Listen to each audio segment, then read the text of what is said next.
para você, tudo bem? Hoje é segunda-feira, dia 16 de janeiro de 2017. Começa agora mais uma edição do Link Record News e esses são os destaques de hoje. Uma verdadeira bomba relógio, um novo massacre de presos, desta vez na penitenciária de Alcaçuz, região metropolitana de Natal, no Rio Grande do Norte, agrava a crise nos presídios brasileiros. A imprensa internacional já repercute a situação no Brasil.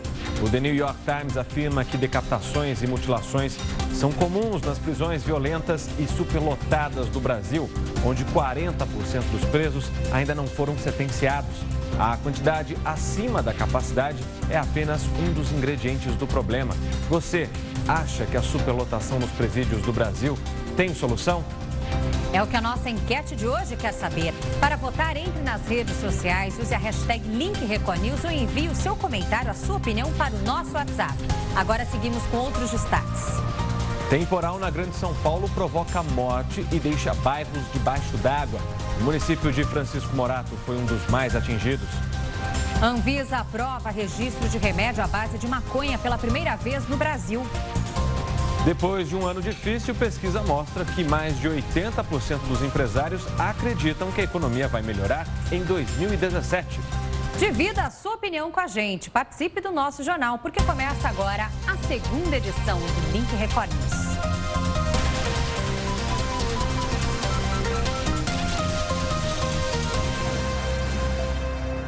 Abrimos essa edição do Link Record News com a informação de que a Agência Nacional de Vigilância Sanitária, Anvisa, registrou um medicamento à base de maconha para tratar espasticidade, que é a rigidez excessiva dos músculos em pacientes com esclerose múltipla. É o primeiro medicamento à base de cannabis sativa aprovado aqui no Brasil. A droga já é aprovada em outros 28 países, incluindo Estados Unidos, Canadá, Alemanha, Dinamarca, Suécia, Suíça e Israel, onde é conhecido por Sativex. O medicamento é indicado para pacientes adultos com espasticidade de grave a moderada relacionada à esclerose múltipla.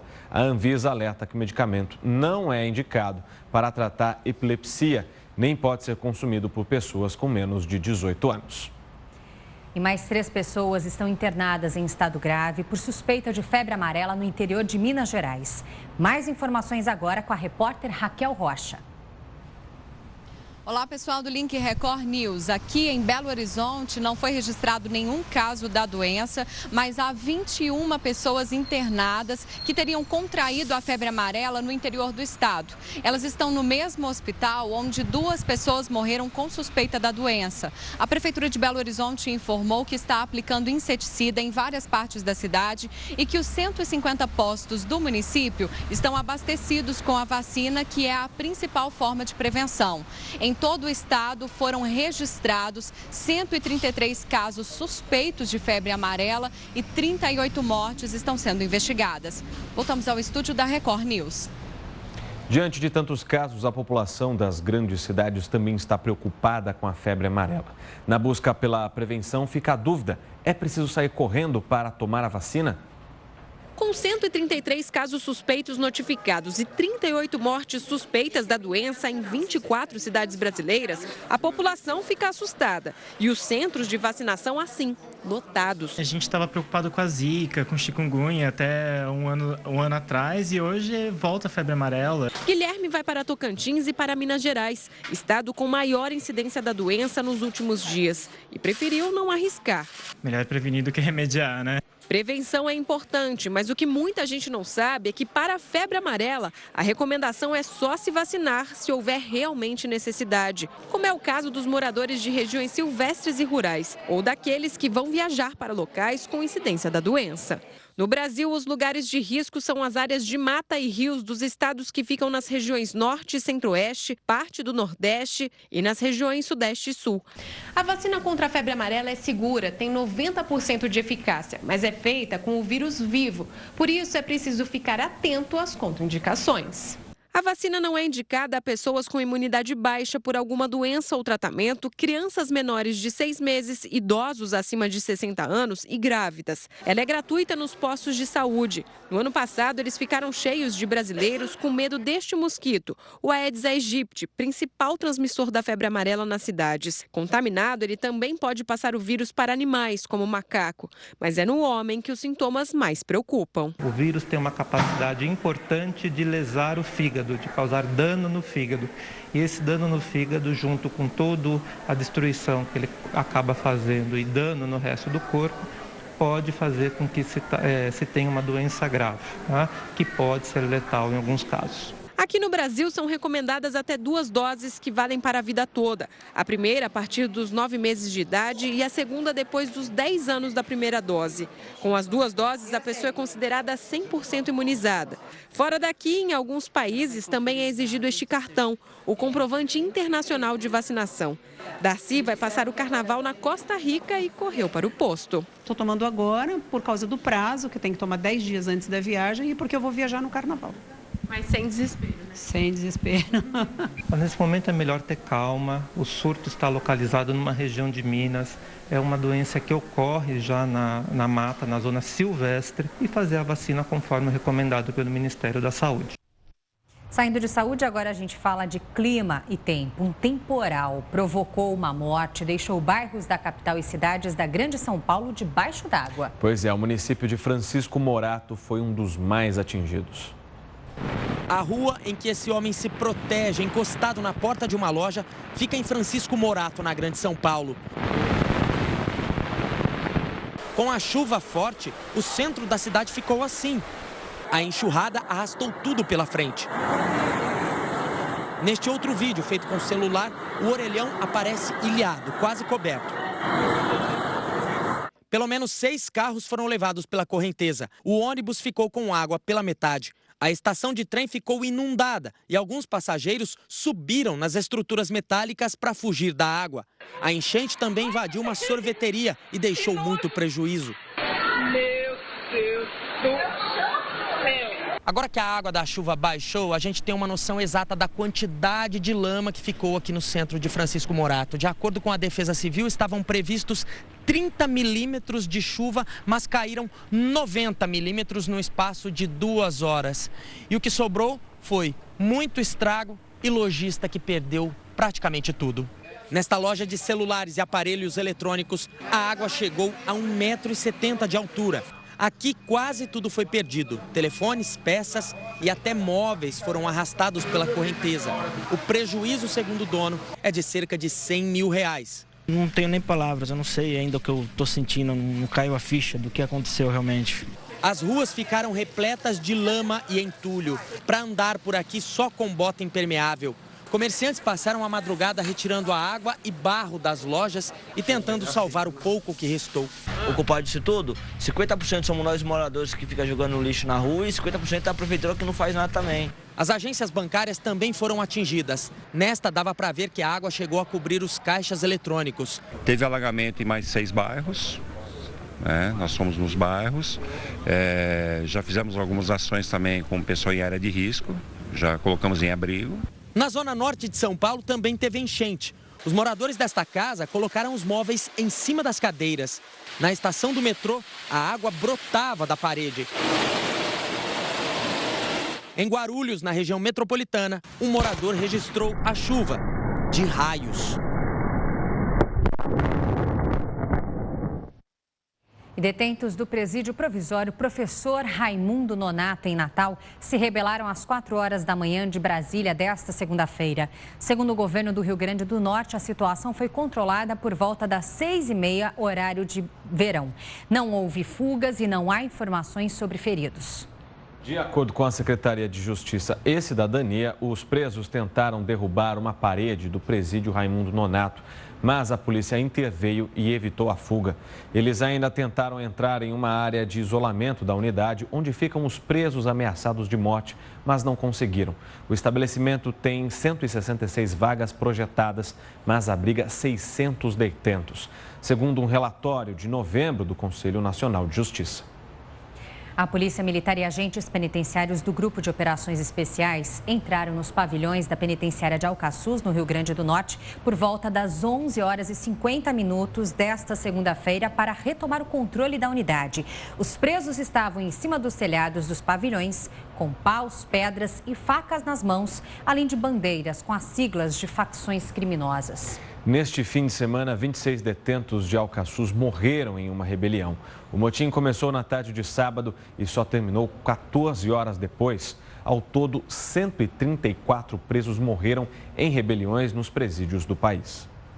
O Instituto Técnico Científico montou uma operação de guerra para identificar os mortos. Foi preciso até uma carreta frigorífica. Legistas do Ceará e da Paraíba foram deslocados para ajudar. Existe uma luta por poder, uma luta pelo domínio do tráfico de drogas no Brasil. E essa luta, essa briga, já vem em outros estados e aqui não é diferente. Então eles tentam ganhar espaço e o criminoso ele ganha espaço demonstrando força através da violência. 9 detentos feridos durante a rebelião estão internados em hospitais de Natal e não correm risco de morrer. O governo do estado identificou 6 líderes da rebelião e vai pedir a transferência deles para presídios federais. Alguns detentos já foram levados para outras cadeias no Rio Grande do Norte. Já identificamos algumas lideranças, eles vão responder pelos atos praticados e demais providências que forem necessárias. A rebelião começou com uma briga entre presos de grupos rivais. Homens em um carro teriam se aproximado do presídio e jogado armas por cima do muro. Os próprios detentos desligaram a energia elétrica e, com isso, os bloqueadores de celulares deixaram de funcionar. Vários vídeos foram gravados. Nós só queremos a melhoria. O motim só terminou quando policiais militares do BOPE e da tropa de choque invadiram a penitenciária. A segurança foi reforçada também do lado de fora, com soldados da Força Nacional, além de um helicóptero. O presídio, que ficou parcialmente destruído, tem capacidade para 620 detentos, mas abriga atualmente cerca de 1.080. Fugas foram registradas em outros estados durante esse fim de semana. No Paraná, presos da Penitenciária Estadual de Piraquara, região metropolitana de Curitiba, escaparam depois de uma explosão que abriu um buraco em um dos muros da unidade. 28 presos escaparam. Houve troca de tiros e 2 detentos foram mortos. Em Minas Gerais, 10 presos fugiram do presídio regional de Ibirité, região metropolitana de Belo Horizonte. Segundo a polícia, os detentos serraram as grades das celas e saíram da prisão usando uma corda artesanal. E a imprensa internacional deu destaque à rebelião no Rio Grande do Norte e lembrou que essa é a mais recente de uma série de motins que aconteceram no Brasil desde o começo do ano. O americano The Washington Post fala que a penitenciária de Alcaçuz é superlotada, como muitas do Brasil, e que abriga mais de 1.000 presos numa estrutura para pouco mais de 600. Já o The New York Times afirma que decapitações e mutilações são comuns nas prisões violentas e superlotadas do Brasil, onde 40% dos presos ainda não foram sentenciados. O jornal espanhol El País destaca que pelo menos 120 pessoas morreram nos presídios superlotados do Brasil em 2017. O site da rede britânica BBC diz que motins acontecem com frequência nas prisões brasileiras, que além de superlotadas, são comandadas por facções criminosas poderosas. A análise desse caso com o nosso comentarista de segurança, Renato Lombardi. São mais de 130 mortos, rebeliões em 5 estados e a preocupação é qual será o próximo. Esta realmente é a grande preocupação do Ministério Público, do Poder Judiciário, do Ministério da Justiça e de todos nós da população. O Brasil tem quase 600 mil presidiários, seriam 700 mil, mas tem muitos que realmente, muitos são centros de detenção provisória, existem cadeiões que não entram em toda esta numeração dos presos e grande parte deles, inclusive, não está condenada. A situação é, se um país que não cuida da educação, não cuida da saúde, como o Brasil não cuida e não cuidou, vai cuidar dos presos? Vai cuidar do sistema penitenciário? Não. O que é cuidar de um preso?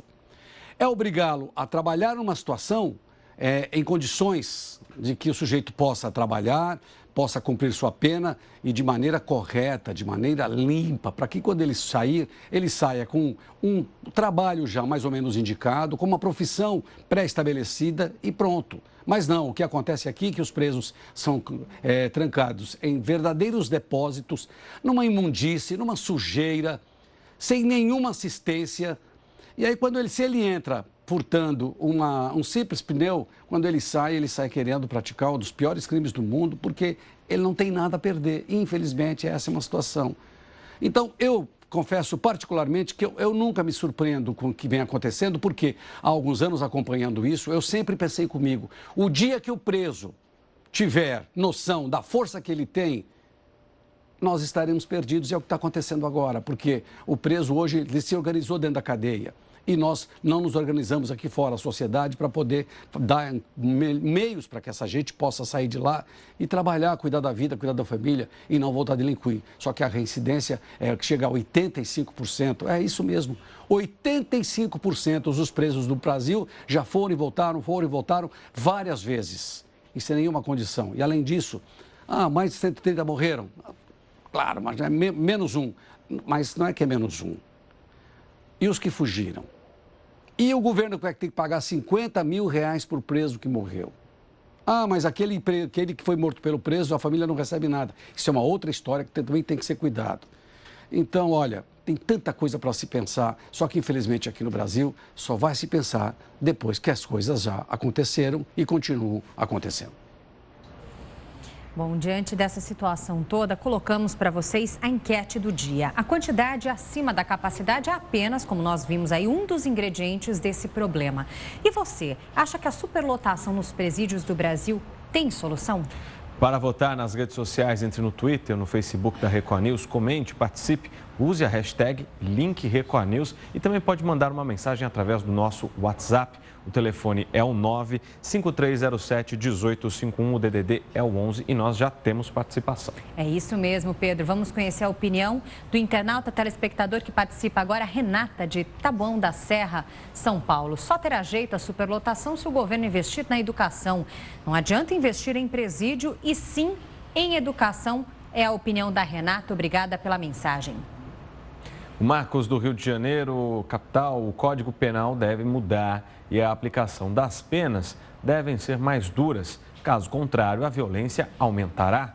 Tá certo, Marcos? Obrigado pela sua opinião. Tem também agora a mensagem do Walter de Cotia, em São Paulo. Enquanto não tiver leis severas no Brasil, não adianta fazer mais presídios, pois sempre haverá superlotação. Obrigada, Walter. O Giancarlo, de Joinville, Santa Catarina. Para resolver o problema, temos que mudar todo o sistema. Os presídios devem ser privatizados para gerar lucro, utilizando os presos como mão de obra. Tá certo? A gente lembra que o presídio de Manaus não era privatizado, ele era terceirizado e deu no que deu também. Exatamente. Bom, a gente segue com esse debate, então, esperando a sua participação. Até o final dessa edição, resultado oficial para você. Além disso, mais momentos de interatividade. Portanto, participe. Aposentados e pensionistas do INSS que recebem benefícios com valor acima de um salário mínimo vão ter os benefícios reajustados em 6,58% em 2017, segundo portaria publicada no Diário Oficial da União. Com o reajuste, o teto da Previdência Social subiu para R$ 5.531,31, antes R$ 5.189,82 em 2016.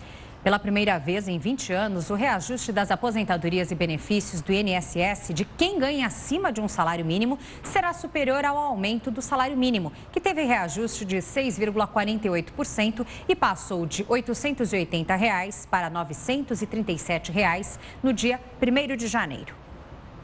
Agora, economia. Depois de um ano difícil, as micro e pequenas empresas têm uma nova perspectiva. Uma pesquisa mostrou que mais de 80% dos empresários acreditam que a economia vai melhorar em 2017.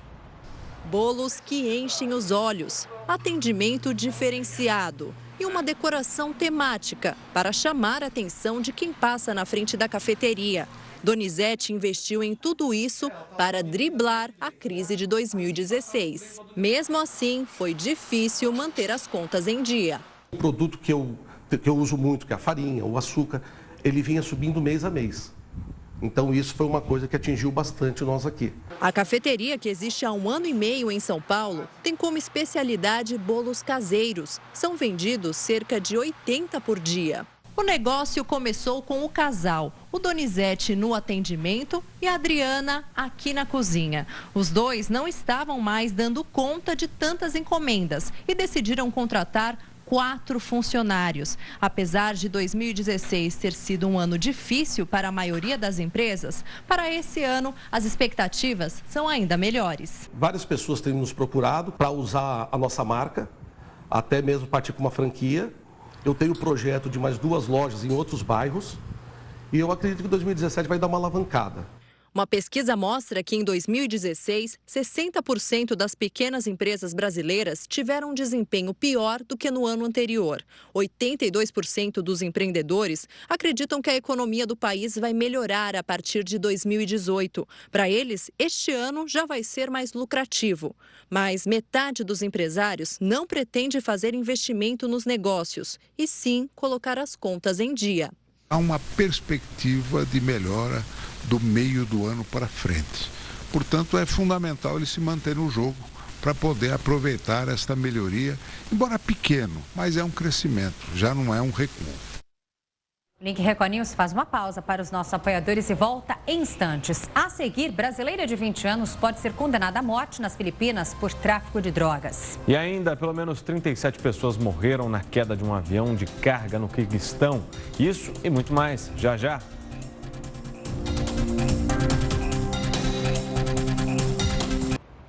Três horas e 25 minutos pelo horário brasileiro de verão. Estamos de volta com o Link Record News. Uma brasileira de 20 anos que morava em Goiânia foi presa nas Filipinas por tráfico de drogas e agora pode ser condenada à morte. Os detalhes a gente vai ter agora com a repórter Revana Oliveira. Revana. Olá, pessoal do Link Record News. A brasileira Yasmin Fernandes Silva pode ser levada à morte porque o presidente das Filipinas, Rodrigo Duterte, está numa luta contra o narcotráfico e defende a volta da pena de morte no país. A Yasmin foi presa no ano passado no aeroporto de Manila. Ela estava com um travesseiro com 6 quilos de cocaína. A família disse que ela morava em São Paulo, mas há 1 ano resolveu se mudar para Goiânia, onde foi envolvida por criminosos. Começou a ter contato com esses criminosos e logo depois acabou sendo detida nas Filipinas.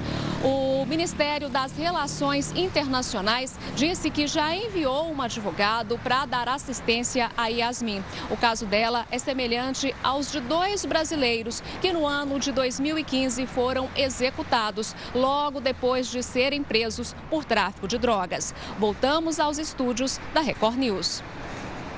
Obrigada, Revana, pelas informações. E pelo menos 37 pessoas morreram na queda de um avião de carga turco. A aeronave caiu no Quirguistão, país que fica na Ásia Central. O Boeing 747 caiu nesta segunda-feira sobre 15 casas em um vilarejo próximo ao aeroporto de Manas, na cidade de Bishkek. O piloto e vários moradores morreram. Segundo o Ministério de Emergências do país, o número de mortos ainda pode aumentar.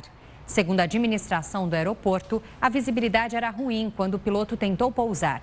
O avião ia de Hong Kong para Istambul, com escala prevista em Manas. 2 bolsas de grife são roubadas de uma loja no Rio de Janeiro. A suspeita de cometer o crime é uma advogada. Repare nesta imagem. Parece apenas uma cena comum de uma cliente que escolhe roupas em uma loja feminina. Mas o que era para ser mais um dia de vendas se transformou em crime. É o que diz a polícia, que investiga o furto de 2 bolsas de grife do estabelecimento localizado em Ipanema. As câmeras de segurança registraram o momento em que a suspeita pega uma pequena bolsa preta e coloca em uma sacola. O outro furto aconteceu um dia antes. Dessa vez, a mulher usa um boné. Tudo é muito rápido. Ela se aproxima e pega a outra bolsa.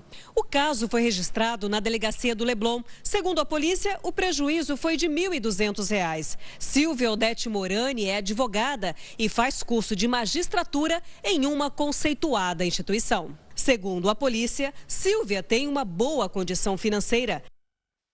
E ainda no Rio de Janeiro, a polícia reforçou a segurança nas praias do estado. Com o forte calor dos últimos dias, aumentaram os casos de arrastões e assaltos. Praias lotadas, a sensação térmica chegou aos 43 graus. Muita gente não conseguiu ficar em casa e a população na orla aumentou e muito. Foi o primeiro fim de semana da Operação Verão, o plano de prevenção contra pequenos delitos e arrastões nas praias. Em Ipanema, um homem foi preso portando drogas. 2 jovens foram detidos pichando as pedras do arpoador. Latas de tinta foram apreendidas. Com mais segurança, foi possível aproveitar melhor o pôr do sol. No fim de semana, 10 menores foram apreendidos tentando furtar banhistas aqui no arpoador. 2 no sábado e 8 no domingo. Os banhistas não deixam de aproveitar o mar nem mesmo de madrugada. Por isso, os agentes da Guarda Municipal não descansam um só minuto. Uma segurança para a gente, para a família, né? Porque os tempos atrás estava tendo muito assalto e agora melhorou bastante. A Secretaria Municipal de Ordem Pública colocou 220 agentes da Guarda Municipal atuando na orla. A Polícia Militar, 850 homens. Linhas como a 474, que tem sofrido com assaltos e depredações, receberam uma maior fiscalização. O último ataque foi na quarta-feira da semana passada, em Copacabana. A Polícia Militar informou que 41 pessoas foram detidas. Somente nos 11 primeiros dias desse ano, 32 veículos já foram depredados. Está preso o homem que afogou uma criança numa represa do interior de São Paulo. Uma história inacreditável, Pedro. O crime aconteceu quando o garotinho fazia um piquenique com a família. Christian tinha 6 anos e morreu de um jeito difícil de acreditar. O menino foi pego à força e afogado nesta represa em Vinhedo, no interior paulista, onde fazia um piquenique com a família. O suspeito do crime é o desenhista Tiago Ribeiro, de 36 anos, que foi preso em flagrante. Tiago chegou perto da mãe de Christian e perguntou se o menino sabia nadar. Ela respondeu que não. Ele então pegou o menino, dizendo que o ensinaria a nadar, e o afogou na represa. A mãe ainda tentou evitar, mas não conseguiu. O corpo do garoto foi resgatado 2 horas depois. Tiago chegou a lutar com o pai do menino e só não foi agredido por outras pessoas no local porque a polícia o colocou na viatura. Até agora, ele não deu explicações sobre o crime. Parentes disseram à polícia que o suspeito faz tratamento psiquiátrico. Na cela onde está preso, segundo os policiais, ele só fala frases sem sentido. Tiago já tinha passagens por furto e violência doméstica. No velório, a família de Christian não quis conversar com os jornalistas. Revoltante. Um homossexual foi assaltado e, quando correu para pedir ajuda, foi agredido por um morador que, em vez de socorrer a vítima do roubo, deu socos e disse que não gosta de gays. Rodrigo ainda tem as marcas da agressão que sofreu quando saía do trabalho, nessa boate, na região central de São Paulo. Eu só lembro de umas vozes do Kaique me chamando, pedindo para parar, e de umas vozes falando do tipo que gay tinha que morrer, gay não tinha que ficar no mundo. O jovem de 18 anos foi agredido principalmente na cabeça. Foram vários golpes contra a vítima, que teriam sido desferidos por esse homem de barba, que corre atrás de Rodrigo. Essas imagens são das câmeras de segurança de uma casa da rua. Rodrigo deixou a boate na madrugada, por volta das 5 da manhã. Logo na saída, 2 jovens roubaram o celular dele. Ele perseguiu esses rapazes até esse ponto aqui, onde eles começaram a discutir. O barulho chamou a atenção da vizinhança e alguns moradores saíram de casa. Nesse momento, os autores do roubo do celular fugiram. E Rodrigo, inexplicavelmente, passou a ser agredido por esses moradores. Ele foi deixado caído nesse ponto, desacordado. E só não foi agredido, ainda mais, porque um estudante que passava por aqui disse que ia chamar a polícia. No carro era ele, uma mulher e um outro rapaz, que a gente não sabe se era da família também, mas ele só parou porque chamaram ele porque ele viu que o Rodrigo já estava desacordado no chão. Rodrigo foi socorrido por um amigo à Santa Casa, no centro de São Paulo. Só pode ser homofóbico, ele desce do carro e bate nos outros de graça, não sabe o que está acontecendo? Então é muito complicado e na hora que eu estava vendo as imagens, foi muito chocante, é uma revolta. Você acha que se naquele momento o Kaique não tivesse chego, você já estava desacordado ali, a coisa podia ter sido muito mais séria? Sim, alguma coisa de pior poderia ter acontecido, com certeza. É exagero dizer que teu amigo pode ter salvo tua vida? Não é exagero, porque realmente ele salvou minha vida. O Rodrigo, a mãe, e o Kaique, a testemunha de toda essa agressão, estão chegando agora nessa delegacia no centro de São Paulo. É aqui que todo esse crime vai ser investigado. E a família já sabe o que espera de tudo isso. Ele fugiu, com certeza, porque ele não está em casa. Então não vai ter como ser flagrante, né? Porque ele vai fugir das 24 horas.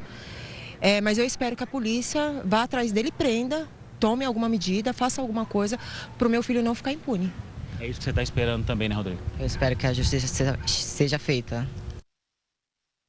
Uma creche de Ferraz de Vasconcelos, na Grande São Paulo, fechou as portas e os pais de 150 crianças não sabem onde vão deixar os filhos a partir de agora. A repórter Tainá Falcão foi até lá para saber o que aconteceu. Vamos ver. A Michele tem 2 filhos de colo, mas só um deles tem creche garantida este ano. A creche onde eles ficavam enquanto ela e o marido trabalhavam foi fechada. Eu não sei como eu faço amanhã para ir trabalhar, porque minhas férias acabam hoje, amanhã eu preciso trabalhar. Ele ainda vai ter que esperar, porque as aulas daqui só voltam o mês que vem. No final do ano passado, os pais foram até a prefeitura com a notícia de que a creche seria fechada. Lá disseram que tudo não passava de boatos, mas há uma semana a conversa mudou. O novo prefeito confirmou que a creche não voltaria a abrir este ano e disse que as crianças seriam colocadas em outras instituições, como esta daqui, que só recebe crianças a partir de 2 anos de idade. Quem tem filhos mais novos vai ter que esperar. Eu tenho a minha família que mora aqui também, só que todos trabalham, né? Todos têm a sua rotina. Eu não posso fazer isso com as pessoas, porque as pessoas também têm a vida delas, né? Então amanhã eu não sei como que eu faço para ir trabalhar. E como fica a Luciene, que com essa crise toda foi obrigada a dispensar um trabalho para ficar com o filho que não tem para onde ir? Ajudar para poder pagar a escola, a perua do meu outro filho e também as coisas do João, né? A creche que fechou de repente deixou também as educadoras que trabalhavam lá na mão. Elas não receberam nem o salário de dezembro, nem o 13º. Estou vivendo, porque eu sou teimosa, né? A gente tem que viver, porque satisfação eles não dão pra gente. Todo mundo tem família, todo mundo tem conta. Exigiram tanto pra gente estudar. Eu estou no 5º semestre. Eu tô com 4 atrasada, 4 mensalidades atrasadas. Talvez eu não consiga voltar. A secretária de Educação de Ferraz de Vasconcelos, Valéria Kovac, conversou comigo por telefone e disse que só vai conseguir resolver o problema de todas as mães daqui a 15 dias. As mães que comprovam que trabalham já vão receber os bebês. Outra creche daqui 30 dias está pronta. Ela informou que a ONG que administrava a creche não quis renovar o convênio com a prefeitura. Não houve interesse da entidade. Da ONG? Não houve interesse. Eles não quiseram permanecer, então? Não quiseram. E sobre o pagamento das educadoras, deu prazo até o final da semana para pagar salário e primeira parcela do 13º. A segunda parcela sairia na próxima semana. Essa semana será pago o mês de dezembro. Já será pago. O 13º que será pago, ainda essa semana uma parcela vai ser paga. E a outra parcela, secretária, tem a previsão? Eu acredito que na semana que vem. O Link Record News faz uma pausa para os nossos apoiadores e volta em instantes. A seguir, alerta de saúde. Pesquisa mostra que diminuir a quantidade de sal na comida pode evitar 1,5 milhão de mortes no ano no mundo. Até já!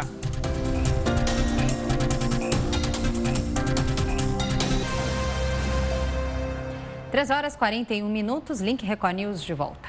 Uma pesquisa mostra que diminuir a quantidade de sal na comida pode evitar 1,5 milhão de mortes por ano no mundo.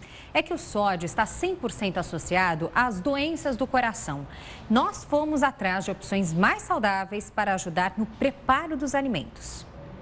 Para muito cozinheiro, é a pitada a mais que dá sabor ao prato. Mas para quem cuida da saúde, a história é outra. Ele piora as doenças cardiocirculatórias. As mais incidentes, o infarto do miocárdio, o infarto do coração e o derrame cerebral, o acidente vascular cerebral. Um estudo britânico mostrou que ao menos 1,5 milhão de mortes poderiam ser evitadas no mundo todos os anos. Basta a redução de 10% no consumo de sal.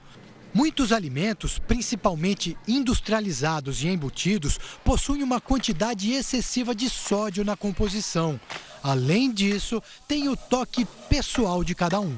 Tudo, saladas, comida, tudo, feijão, arroz, tudo. Eu uso sal para tudo. A recomendação da Organização Mundial da Saúde é no máximo 2 gramas por dia, o que corresponde a mais ou menos 1 colher de chá. No mercado, há alternativas ao sal refinado, consideradas mais saudáveis. O sal negro, de origem vulcânica. O gersal, pouco conhecido, que é misturado com gergelim. Sal marinho, que não é refinado, e o mais procurado, o sal do Himalaia. Por ele não ser refinado, por ele conter também mais de 80 minerais. A Paula só leva para casa o sal cor-de-rosa. Vale a pena, eu estou percebendo questão de saúde, pressão, tudo isso tá melhorando. Sal com potássio, salfite, sal light, seja qual for o nome comercial, não passa de sal refinado com um reduzido teor de sódio. Segundo este fabricante aqui, 50% a menos. Bastante coisa. É recomendado sim, mas exige muita atenção na hora do consumo. É que o alimento não fica com aquele sabor marcante, tão salgado.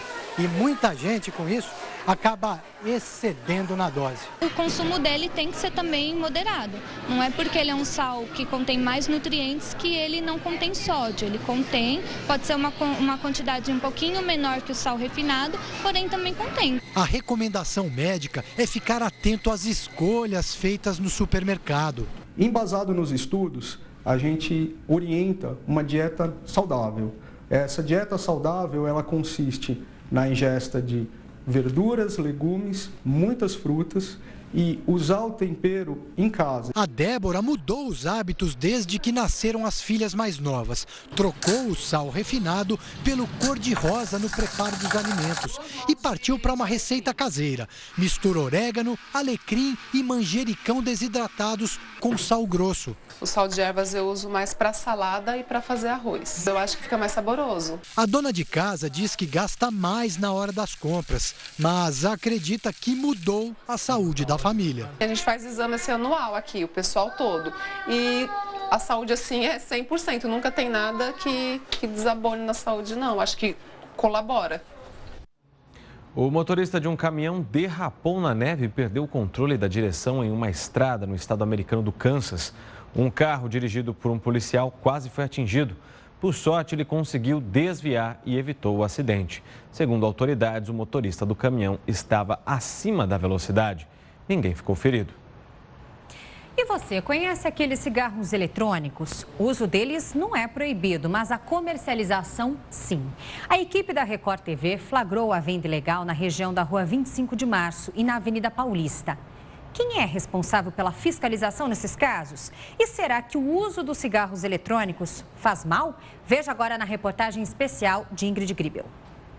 A busca pelo cigarro proibido começa na galeria cheia de lojas no centro de São Paulo. É numa delas que a negociação acontece. Você tem cigarrinho eletrônico? Patrão, tem só as canetinhas. Quanto? 25. A procura nunca foi tão grande, dizem os vendedores. Nessa loja, as essências usadas no cigarro eletrônico estão em falta. Entre elas, a nicotina em forma líquida. Só que eu não vou ter a essência dela. Qual que é? A essência é aquelas líquidas. Você compra a essência por 3, 4 reais. Você compra a essência. Produto barato e com rótulo duvidoso. Cada frasco de essência contém substâncias químicas que dão aroma e sabor à nicotina. Essa aqui tem o símbolo de veneno e foi comprada na região da Rua 25 de Março. Parça, quanto tá essas canetinhas? Caneta tá saindo 70, amigão. Tá com essência. Venda no varejo e no atacado. Quanto? 20 reais cada. Se for no atacado, faz 13. Os cigarros eletrônicos mais caros podem custar mais de R$500. São aqueles que soltam nuvens de fumaça. Ele sai bastante fumaça? Sai bastante.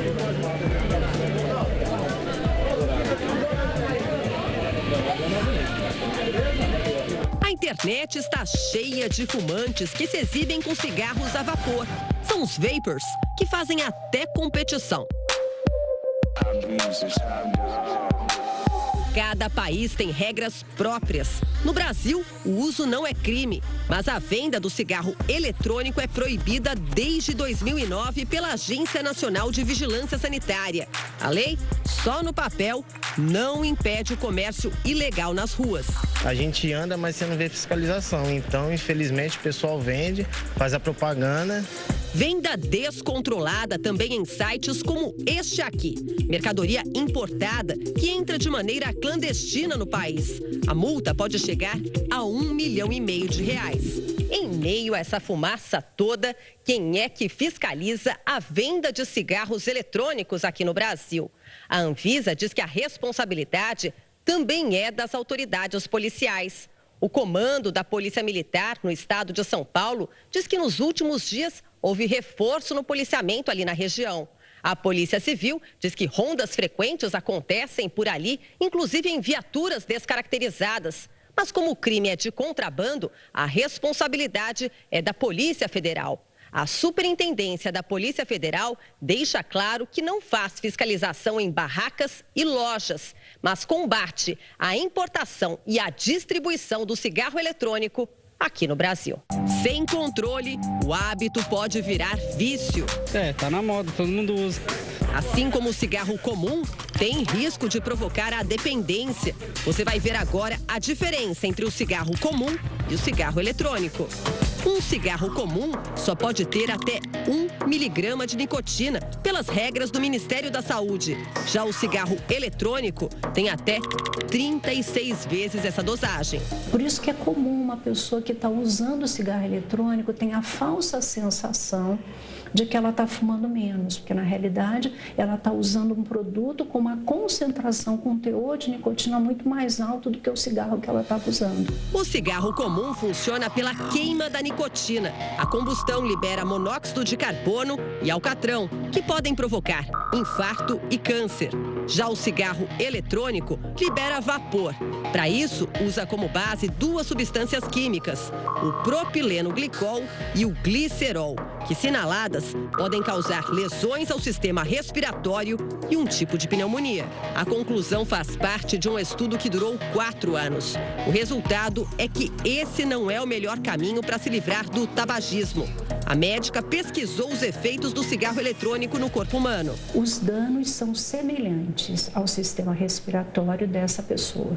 Ou seja, o cigarro eletrônico faz tanto mal, o uso dele por 5 minutos, quanto o cigarro tradicional. Ninguém sabe ao certo quais são as substâncias químicas dentro desses frascos. É comum encontrar também etileno-glicol, perigoso para gestantes porque provoca má formação do feto. E tem ainda o diacetil, usado em alguns aromatizantes e que, ao ser inalado, provoca doenças respiratórias irreversíveis. Sabores que escondem o verdadeiro perigo do cigarro eletrônico. Menta, baunilha, chocolate, uva, isso é um atrativo, principalmente para o adolescente, porque ele não vai ter o gosto característico amargo que irrita a garganta do tabaco. E tem o risco de explosão. Olha o que aconteceu com esse pessoal que fumava numa loja de bebidas nos Estados Unidos. Nesse outro acidente, as labaredas impressionam. As roupas dessa mulher quase pegaram fogo. Isso aqui é uma matança, não é um cigarro. Se for um cigarro, isso aqui é um crime quem faz isso aqui. Isso aqui é para matar a pessoa mesmo. Cigarro eletrônico é carregado com energia elétrica e tem bateria de lítio. Em lojas da Avenida Paulista, vendedores alertam sobre o perigo. Você tem que saber usar eles, porque eles esquentam, tem toda a regulagem. Tem casos que até explode, porque a pessoa não sabe manejar direito. Um hábito arriscado que virou moda. Quem geralmente está usando isso daqui, que é o cigarro eletrônico? Os jovens. É o que eu conheço, os jovens são mais os que usam, né? Quem faz isso não sabe que se divertir com a fumaça pode ser tão perigoso quanto brincar com fogo. Chegou a hora da sua participação aqui no Link Record News. Com base em toda essa crise do sistema penitenciário brasileiro, nós perguntamos se você acha que a superlotação nos presídios do Brasil tem solução. Para votar, você usa a hashtag Link Record News nas nossas redes sociais ou pode mandar um WhatsApp aqui para a gente através do telefone 95307-1851. O DDD é o 11. Vamos conhecer agora a sua participação aqui na nossa tela. Vamos ver de onde vem a primeira mensagem, qual região e quem participa. Lembrando que se você estiver fora do país, também é muito fácil participar. Basta acrescentar antes do DDD 55, que é o código do Brasil. Daqui a pouco, então, a gente mostra as participações, momento de interatividade aqui na nossa tela. Agora a gente aproveita para fazer prestação de serviços aqui na tela do Link Record News. Vamos acompanhar imagens ao vivo do centro de São Paulo. Tarde de tempo encoberto. Já choveu em parte da capital paulista e, nesse momento, 29 graus os termômetros registram. O motorista enfrenta agora 10 quilômetros de lentidão, segundo a CET. Muito bem, mas parece que agora nós temos já as mensagens do nosso WhatsApp a respeito da nossa enquete do dia. Nós perguntamos se você acha que a superlotação nos presídios do Brasil tem solução. Então vamos lá, a primeira mensagem. O Giovanni de Marabá, no Pará, participa com a seguinte opinião: o problema do Brasil é social, não adianta construir presídios, é preciso investimentos nas áreas sociais. Obrigada, Giovanni. Vamos lá, o Antônio de Petrópolis, Rio de Janeiro. Todos temos que trabalhar, inclusive os presos. Só assim acabaria com esta superlotação. O trabalho é a solução. Tá certo, Antônio? O Artênio de José da Penha, Rio Grande do Norte. A solução para a superlotação nos presídios do país seria a privatização dos presídios, com os presos trabalhando para pagar o próprio custo que geram ao Estado. Tá aí a sugestão registrada do Artênio. Obrigada. O Giovanni de Ouro Verde do Oeste, no Paraná. Tem solução sim, mas devido à flexibilidade da justiça no Brasil, acredito que para alcançar tal objetivo necessitamos da ajuda e interferência de órgãos e instituições externas mais eficazes. Tá certo, Giovanni, muito obrigado pela sua participação. Lembrando que você pode participar até o final desta edição, o resultado oficial da enquete do dia para você. O nosso link volta em instantes com o resultado da enquete e é bem rapidinho. Até já.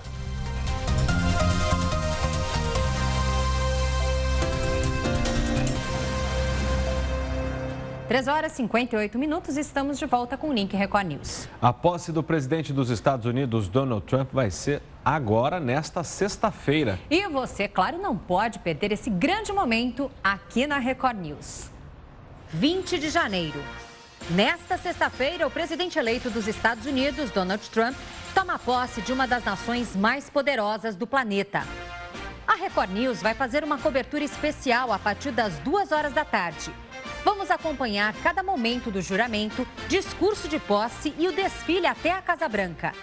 Nossos repórteres nos Estados Unidos vão trazer informações ao vivo para você. Aqui em São Paulo, nossos apresentadores se juntam a especialistas em política e economia internacional para debater as perspectivas para os Estados Unidos e a relação com o Brasil. Aqui na Record News, você não vai perder nenhum momento. Sexta-feira, às 2 horas da tarde. Esperamos você. 20 de janeiro.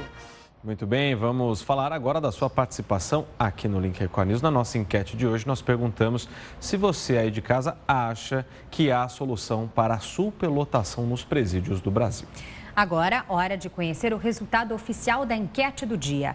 Na tela, você acompanha o resultado oficial. 25% dos nossos internautas acreditam que sim, enquanto 75% votaram que não.